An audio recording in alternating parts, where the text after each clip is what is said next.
ओम नमः सिद्धेभ्य नमो नमः सतुहितं कराय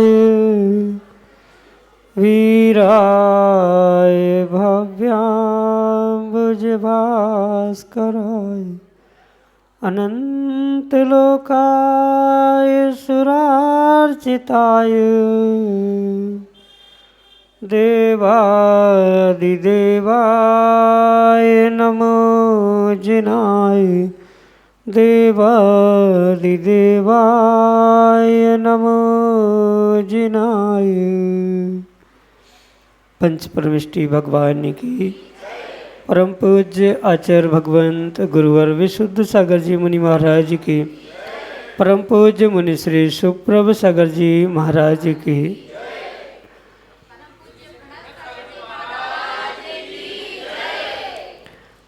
समीचीन विकल्पों का सम्यक समाधान, सम्यक ज्ञान की वह अलौकिक विधा जिसके माध्यम से हम सभी अपने ही मन के अनेक अनेक समीचीन विकल्पों का सम्यक रूप से समाधान आगम के परिप्रेक्ष्य में प्रतिदिन परम पूज्य मुनिश्री के मुखारविंद से प्राप्त करते हैं। और वही सम्यक समाधान हमारे मन को निर्विकल्प बनाने वाला होता है। मन की निर्विकल्पता ही आत्मा का वास्तविक सुख है। ऐसे आत्म सुख की प्राप्ति की वह अनूठी विधा आप भी अपना समीचीन विकल्प भेज करके परम पूज्य मुनिश्री से उसका सम्यक समाधान प्राप्त कर सकते हैं। प्रारंभ करते हैं आज का सम्यक समाधान। और आज के पहले विकल्प के लिए कोमलचंद जैन प्रिंसिपल पिड़ावा राजस्थान से महाराज श्री के चरणों में बारंबार नमोस्तु निवेदित करते हुए अपना समीचीन विकल्प रख रहे हैं कि महाराज जी कर्मों के बंध की व्यवस्था में स्थिति अनुभाग बंध भिन्न भिन्न होने पर क्या कर्मों के जो नए कर्म आते हैं वे एक साथ मिलते हैं या अलग अलग रहते हैं। हमारे समीचीन विकल्प का सम्यक समाधान करने की अनुकंपा करें। नमोस्तु महाराज जी, नमोस्तु। ओम नमः सिद्धम। परम पूज्य आचार्य भगवान गुरुवर विशुद्ध सागर जी महाराज की, परम पूज्य मुनि श्री सुप्रभ सागर जी महाराज की। आगम में आचार्य भगवंतों ने 4 प्रकार के बंध की व्यवस्था बताई: प्रकृति, प्रदेश, स्थिति और अनुभाग। जो जिस प्रकार के स्वभाव को लेकर बंध को प्राप्त होता है वह उसकी प्रकृति बंध के रूप में व्यवस्था को समझने योग्य है। साथ में जो अनुभाग स्थिति बंध भी कहा है उन व्यवस्थाओं को भी प्रकृति बंध के साथ साथ समझना होगा।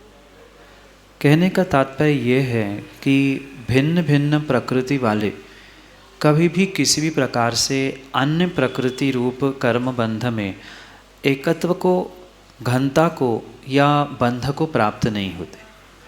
ज्ञानावरणी कर्म ज्ञानावरणी के साथ ही दर्शनावरणी के साथ ही जो जिसकी जैसी प्रकृति स्वभाव है वैसा ही उसका बंध स्वीकार करना होगा।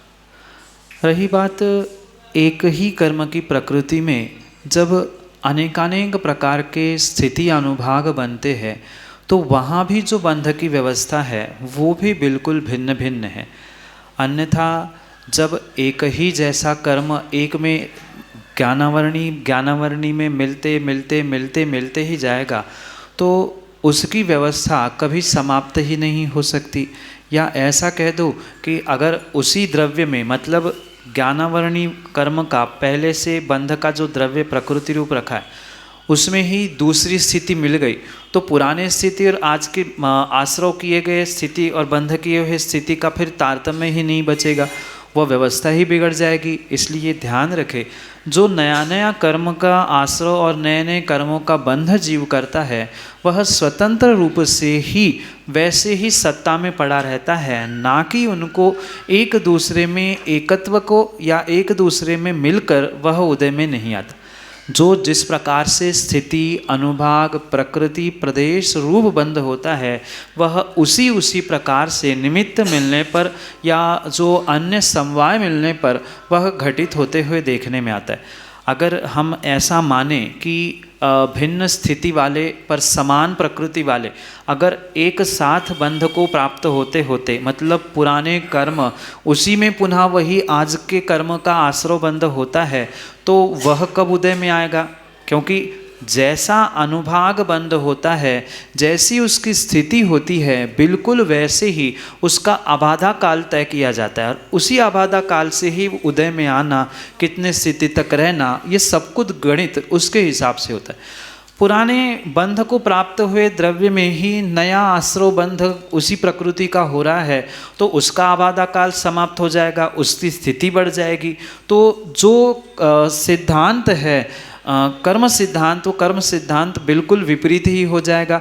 फिर तो पाप करते जाओ, मिलाते जाओ, इकट्ठा जब उदय में आएगा तब उदय में आएगा, ऐसा नहीं है। जो आश्रय बंध को पहले प्राप्त हो चुका है कर्म, वह वैसे निमित्त मिलने पर, उसकी स्थिति समाप्त होने पर, उसका आबादा काल समाप्त होने पर वह नियम से उदय में आएगा और जो नया द्रव्य है वह नया द्रव्य पुनः आत्मा में सत्ता में बनकर रहेगा और जब उसका आबादा काल मतलब उदय आने का काल होता है तब तक वह सत्ता में रहकर आबादा काल आने पर उदय में आता है। पर प्रत्येक आश्रय बंध जो हुआ है उसका द्रव्य का मतलब जो कार्माण वर्गण कर्मरूप बंध को प्राप्त हो चुकी है वह तत्तजन्य ही उदय में आती है। किसी भी प्रकार से उनका एकत्व, एकीकरण, मिश्रण या घन रूपता को वह प्राप्त होता ही नहीं है। जैसा आश्रय बंध किया है, जैसी प्रकृति, स्थिति, अनुभाग और प्रदेश बंध होता है वैसा वैसा ही उसका जो गणित करणानि योग में बताया है उसका उदय, उसकी उदयावली, उनका संक्रमण, उत्कर्षण, अपकर्षण आदि तो होना संभव हो सकता है, पर सभी कर्म पुनः उस बॉक्स में जाकर जैसे कहीं स्टॉक इकट्ठा किया जाता है, जब भी आया उसमें भर दिया, जब भी आया एक साथ इकट्ठा कर लिया, ऐसा नहीं। घर में भी गृहस्थी में आप शायद देखते होंगे कि माताएं भी पुराना जो द्रव्य रखा है भोजन का आटा पहले वो समाप्त करते और फिर नए का प्रयोग किया जाता है। ऐसा ही कर्म की व्यवस्था को भी समझना होगा। कभी भी पुराना और नया कर्म बंध एकत्रित नहीं होता। जो जैसा रखा मतलब बंधा गया है वह वैसा उदय में आता है, वह समाप्त होते हुए पुनः नया, पुनः आना, पुनः जाना। ये जैसी अकाउंट्स आदि में भी व्यवस्था होती है कि आना और जाना, जैसा आया है वैसा जाएगा, या जैसी व्यवस्था वहाँ होती है वैसे ही यहाँ कर्मों के निमित्त से पहले जो कर्म आता है उसकी जैसी स्थिति है वैसे ही उदय में आकर वो खिरता है। ये भी ज़रूरी नहीं है कि पिछले भवों का बंध आज इसमें निकल जाए, अगर आज का अगले में आएगा, ये ज़रूरी नहीं है। इसी पर्याय में किया हुआ आश्रय बंध इसे में उदय में आ सकता है और 50-100 भवों पुराना बंध फिर भी सत्ता में पड़ा रह सकता है। तो जैसी उसकी स्थिति अनुभाग रूप जीव ने बंध को प्राप्त किया है वैसा ही वह उदय में आएगा। उनका मिश्रण, एकत्व, घनता किंचित भी नहीं होती। यही आपके लिए सम्यक समाधान। लक्ष्मीनगर उज्जैन मध्य प्रदेश से अनीता जैन महाराष्ट्र के चरणों में बारंबार नमोस्तु निवेदित करते हुए अपना प्रश्न कर रहे हैं कि महाराज जी, प्रातःकाल 3:30-4 बजे उठ कर के हम बिना स्नान किए हुए मात्र हाथ पैर धोकर ग्रंथ आदि पढ़ सकते हैं क्या? हमारे समीचीन विकल्प का सम्यक समाधान करने की अनुकंपा करें। नमोस्तु महाराज जी, नमोस्तु। प्रातःकाल बिना स्नान किए स्वाध्याय करने में कोई दोष नहीं है, पर ये ध्यान रखने की आवश्यकता है कि जो वहाँ वस्त्र शुद्धि है उन वस्त्र शुद्धि को, शरीर शुद्धि को प्राप्त करने की आवश्यकता। मतलब अगर श्रावक या श्राविका बिस्तर पे सो रहे हैं तो बिस्तर पर सोने वाले श्रावक श्राविकाओं के निमित्त से उनको तो पूर्ण रूप से वस्त्र शुद्धि करना आवश्यक ही है। रही बात ग्रंथ कौन सा पढ़ा जा रहा है, इस पर भी ये आपकी द्रव्य शुद्धि मायने रखती है। सामान्य रूप से कोई देशना ग्रंथ आदि पढ़ा जा रहा है तो उसको उतनी शुद्धि की आवश्यकता नहीं है जितनी कि सिद्धांत ग्रंथ या सूत्र ग्रंथ आदि पढ़ते हुए ध्यान रखने की आवश्यकता। दूसरी बात ये भी ध्यान रखनी होगी कि जब रात्रि सोते समय अगर कोई त्यागी व्रती है, प्रतिमाधारी है, ब्रह्मचारी है, ब्रह्मचारिणी है और वे मात्र चटाई पर विश्राम करते हैं, पाटा फलक आदि पे विश्राम करते हैं, तो उनको वस्त्र भी शुद्धि करने की आवश्यकता नहीं। वे मात्र हाथ पैर धो के मुँह धोकर शुद्धि करते हुए स्वाध्याय कर सकते हैं। जैसे ऐलक, शुल्लक, आरिका, मुनिराज आदि वे स्नान करते हुए कभी स्वाध्याय या ग्रंथ को स्पर्श नहीं करते। पर चूंकि श्रावक है और जो गद्दे, पल्ली, बिस्तर आदि जैसे अशुद्ध सामग्री का प्रयोग करते हुए विश्राम करता है, रात्रि में निद्रा कर लेता है, उनके लिए तो शुद्धि करना ये बहुत आवश्यक ही होता है। हाँ, बिना शुद्धि के आप सामायिक कर सकते हैं, जाप कर सकते हैं, ध्यान कर सकते हैं, स्तोत्र पाठ कर सकते हैं, प्रतिक्रमण आदि कर सकते हैं, पर ग्रंथों का विधिवत मतलब भक्तिपूर्वक स्वाध्याय द्रव्य शुद्धि के साथ ही किया जाएगा, काल शुद्धि के साथ ही किया जाएगा, तो ही वह विशेष फलदायी हो सकता है कर्मों के निर्जरा आदि के लिए। अन्यथा अशुद्धि में किया हुआ ग्रंथों का स्वाध्याय श्रावकों के लिए नियम से कर्म बंधक के लिए कारण बन सकता है। इसका विवेक, इसकी मर्यादा रखते हुए ही आपको कार्य करना चाहिए। स्वाध्याय करने की इतनी ही ललक है तो कम से कम कुछ स्थान घर में, कोई कमरा ऐसा होना चाहिए जहाँ शुद्ध वस्त्र रखे हैं। जब चाहे उन शुद्ध वस्त्रों को बदलकर उन शुद्ध वस्त्रों को पहनते हुए आप स्वाध्याय कर सकते हैं, हाथ पैर आदि धोते। पर रात्रि विश्राम अगर गद्दे, पल्ली, बिस्तर आदि में किया है तो पूर्ण शुद्धि के अभाव में कभी भी स्वाध्याय ना करें। सामान्य जो छोटी छोटी पुस्तकें रूप मिलती है उनको स्वाध्याय नहीं कहा जाता, तो वो पढ़ने में दोष नहीं है, पर वो भी पढ़ते समय आप विशेष शुद्धि का ध्यान रखेंगे तो विशेष कर्मों की निर्जरा वहाँ भी हो सकती है। क्योंकि जितनी द्रव्य शुद्धि जितनी विशेष होगी उतनी भाव विशुद्धि बनेगी और उतनी ही कर्मों की निर्जरा भी विशेष होगी। यही आपके लिए सम्यक समाधान।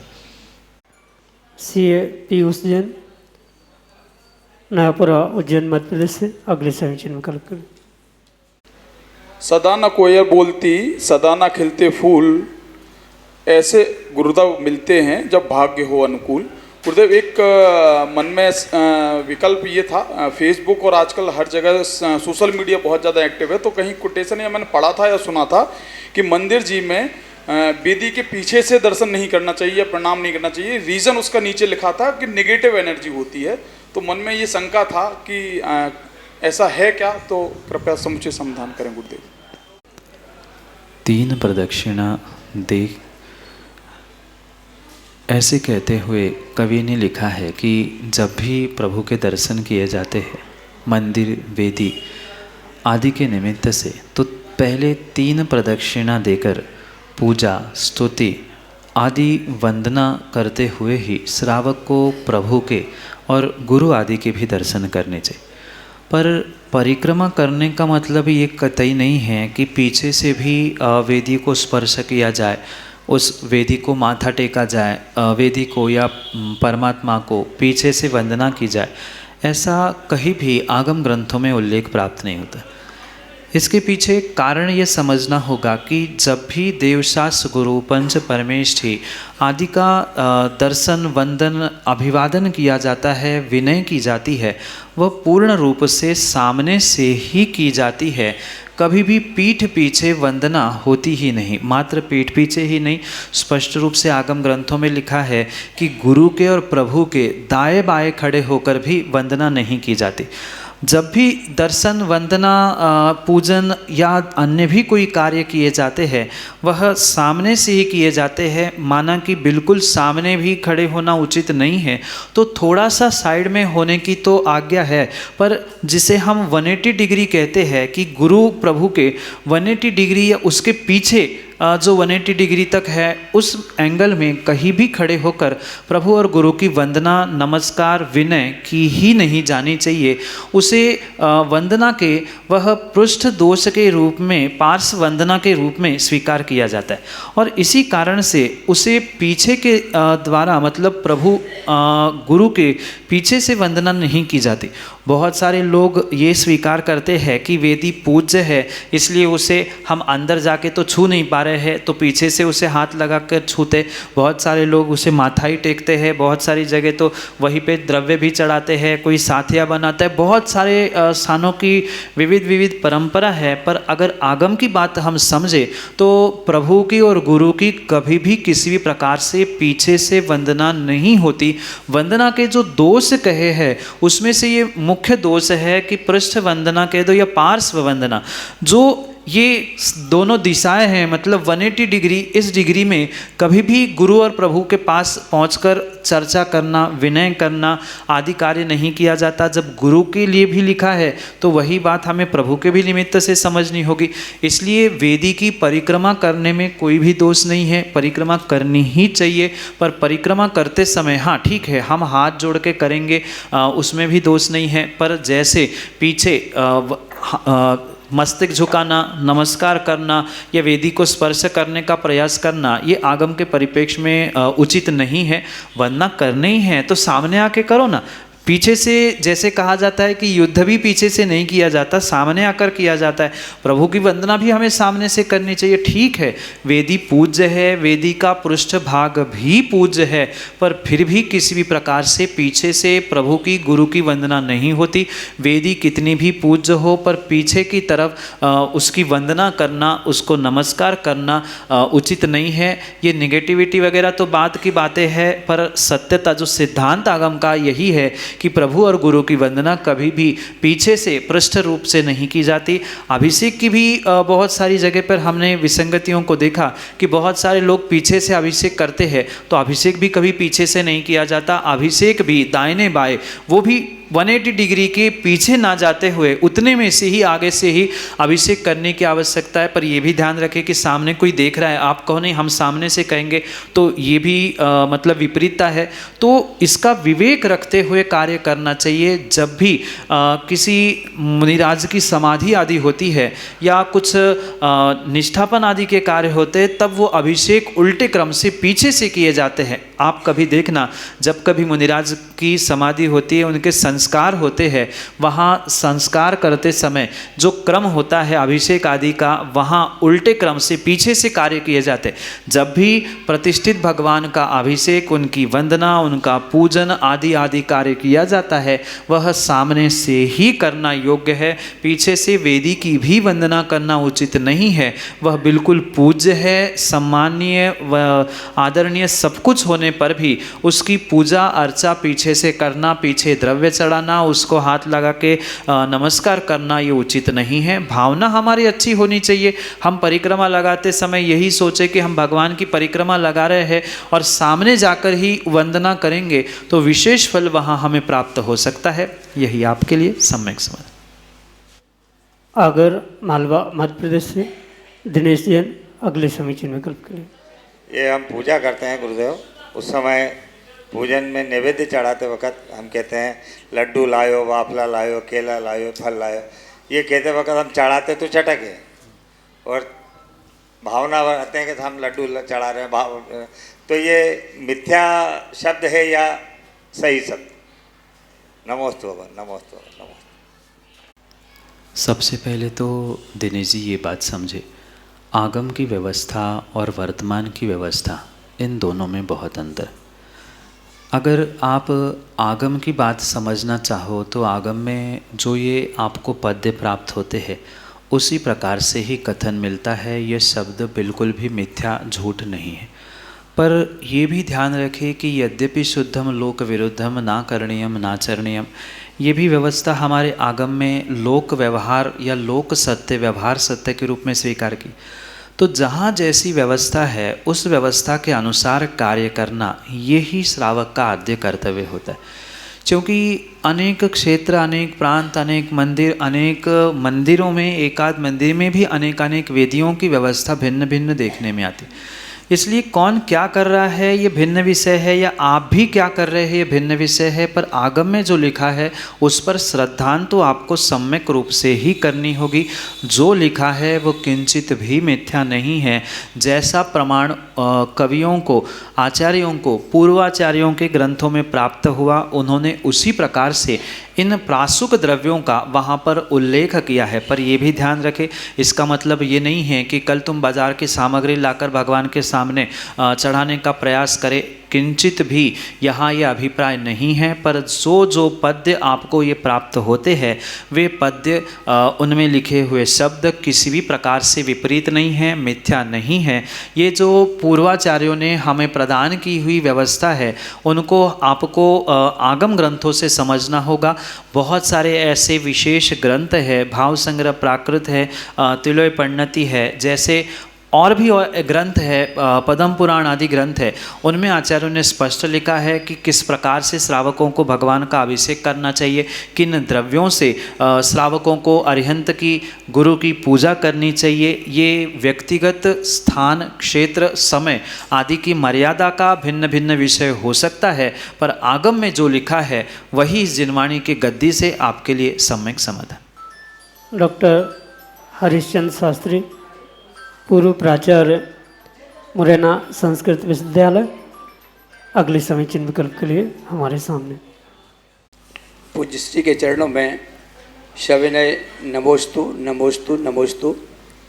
पूज्य श्री पंचकल्याणक प्रतिष्ठा महामहोत्सव आजकल बहुत हो रहे हैं और उसमें लगभग 2 विधियां चलती हैं।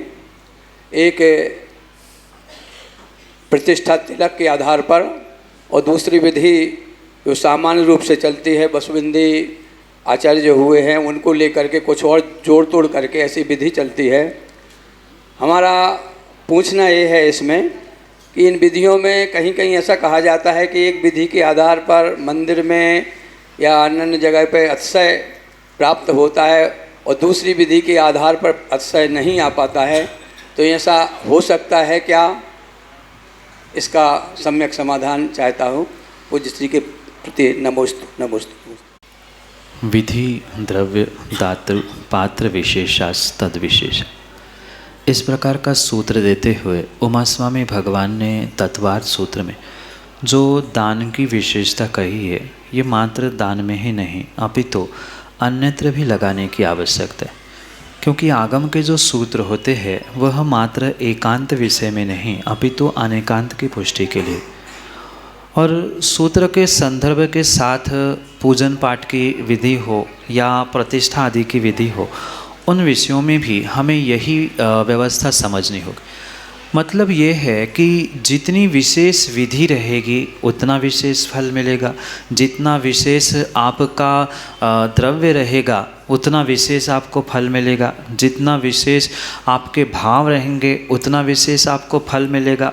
जैसे ये व्यवस्था दान के लिए उमा स्वामी भगवान ने कही है, वही व्यवस्था प्रतिष्ठा पूजा आदि के निमित्त से भी समझनी होगी। अगर आप बहुत अच्छी विधि भी किसी विशेष ग्रंथ, विशेष आचार्य भगवंत की अनुकंपा से या उनके अनुसार कर रहे हैं, पर भावों की विशुद्धि नहीं है, तो विधि क्या काम की। और आप भावों की बहुत अच्छी विशुद्धि के साथ काम कर रहे हैं पर विधि ही आप सही ढंग से नहीं कर रहे हैं, तो क्या मायने रख सकता है। इसलिए विचार करें और निर्णय करें कि जहाँ इन सब की विशुद्धि होगी, मतलब भावों की भी विशुद्धि होगी, द्रव्य की भी विशुद्धि होगी, आपकी विधि की भी विशुद्धि होगी, पात्र की भी विशुद्धि होगी, मतलब जो अनुष्ठान कर रहे हैं, जैसे पंचकल्याणक की बात आपने कही, आपकी तो विशुद्धि थी, आप तो बहुत अच्छी विधि कर रहे हैं, पर जो मुख्य पात्र पंचकल्याणक या विधान आदि में जो बैठे हैं उनकी भावों की विशुद्धि नहीं बन पा रही है, उनके आकुल व्याकुल परिणाम हो रहे हैं, तो कभी भी अति से घटित होना संभव ही नहीं है। आजकल यही देखने में आता है, प्रतिमा विराजमान करने वाले यजमान हो, चाहे प्रतिष्ठाचार हो, सूर्य मंत्र देने वाले मुनिराज हो, इन तीनों की जितनी विशेष विशुद्धि होगी उतनी ही वहाँ पर अतिशय घटित होने की संभावना है। अन्यथा मात्र विधि से, ग्रंथों से या वहाँ के सूत्र, श्लोक, मंत्र आदि पढ़ने से कभी भी अतिशय घटित नहीं होते। ये तो आप बहुत अच्छे से पंडित जी जानते हैं कि अतिशय जब भी होते हैं वह विशेष विशेष भक्ति के निमित्त से होते हैं। आप सामान्य भी विधि विशेष भक्ति से कराओगे, विशेष भावों के साथ कराओगे तो अतिशय सहजता से ही घटित होते हुए देखने में आते हैं। इसलिए विधि तो मायने रखती है। मैं ये नहीं कहूँगा कि विधि कमज़ोर करनी चाहिए, कि कॉम्प्रोमाइज़ की करनी चाहिए, क्योंकि बहुत सारे स्थानों पर ये भी देखा जाता है कि समय देखकर विधि कम कर ली। बड़े बड़े अनुष्ठानों में तो हमने अक्सर देखा कि घंटों की बोलियाँ होती है और मिनटों की पूजा होती है, तो ये भी काम का नहीं है। वहाँ मिनटों की बोलियाँ और घंटों की पूजा हो रही है तो पूजा करना, अनुष्ठान करना सार्थक हो पाता है। तो इन बातों का ध्यान रखते हुए ये निर्णय करें कि मात्र विधि ही नहीं, मात्र द्रव्य ही नहीं, मात्र भाव ही नहीं, इन सबका गणित मिलाकर जितनी अधिक विशुद्धि होगी उतना विशेष अतिशय उन कार्यों में घटित होते हुए देखने में आता है। और इन सबसे श्रेष्ठ अगर कोई विशुद्धि और शुद्धि है तो जो आचार्य भगवंतों ने कही है वह भाव शुद्धि है। भाव शुद्धि के साथ अन्य शुद्धि अपने आप समाविष्ट होते हुए अतिशय घटित होते हैं। यही आपके लिए सम्यक समाधान।